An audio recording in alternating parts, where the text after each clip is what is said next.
Kami dari komunitas peduli kesehatan Healthcare Community.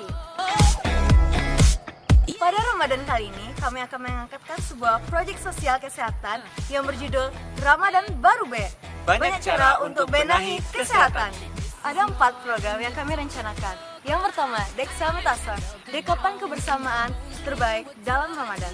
Program yang membinaan generasi remaja dalam melakukan aktivitas produktif pada saat ngabuburit. Yang kedua, Resep Ramadan, Rencana Edukasi Sehat Pabukoan. Kegiatan ini merupakan edukasi makanan sehat kepada anak-anak. Yang ketiga, ICU Ramadan, Mini Check Up Ramadan, yaitu pemeriksaan pada pra, tengah, dan akhir Ramadan.